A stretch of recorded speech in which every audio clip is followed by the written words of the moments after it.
Dead of Night is a 1945 British horror film made by Ealing Studios and is one of the creepiest films of all time. It's an anthology film with 5 stories in one. Unlike most anthology horror films, there's an overarching story connecting all the stories together.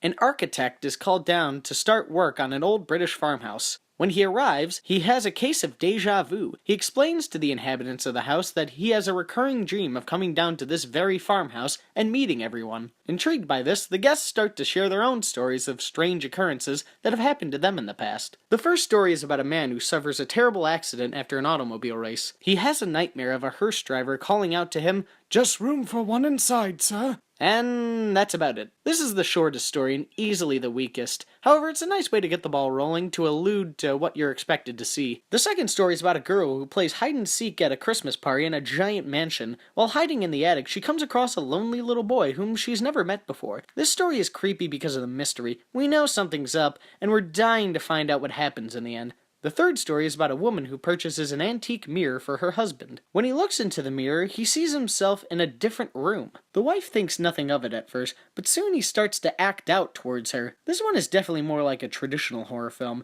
It has a gradual buildup of suspense that leads up to some scares, and finally concludes with a heart-pounding climax. The fourth story is a comedy. Yep, no horror in it whatsoever. It's about 2 golfers who play a game of golf as a solution to their quarrel over a girl. One wins and the other kills himself over it. Later, he comes back to haunt his friend because his friend cheated on the match. The friends are played by British comedy duo Basil Redford and Naunton. They got their start being paired together in Hitchcock's The Lady Vanishes as comic relief. They were so popular that they were paired in several films after that. Never the star, but just side characters. This is as close to a starring role as both of them got while they were together. It's not terrible, but I was just expecting a little more horror. It's 100% dark humor. If you like that, which I do at times, then you'll like this one. The final story is easily the best, and is interestingly enough, a story within a story. A ventriloquist tells the story of another ventriloquist, played by Michael Redgrave, about his odd obsession over his dummy. Redgrave hates it when people touch his dummy, and constantly pampers it like it's a person. The suspense in this one is by far the greatest out of all the other stories. Since it's from the perspective of another ventriloquist, we're constantly guessing whether or not the dummy is truly alive,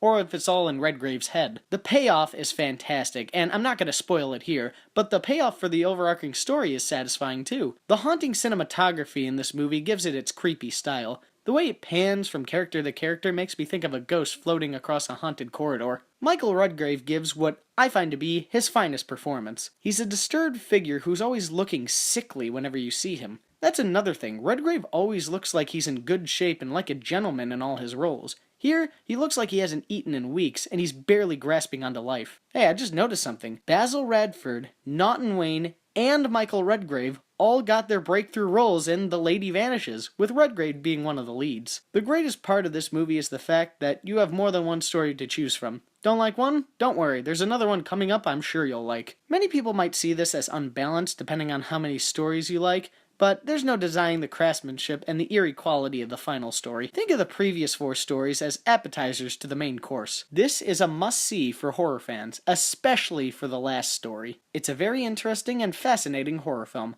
I highly recommend it.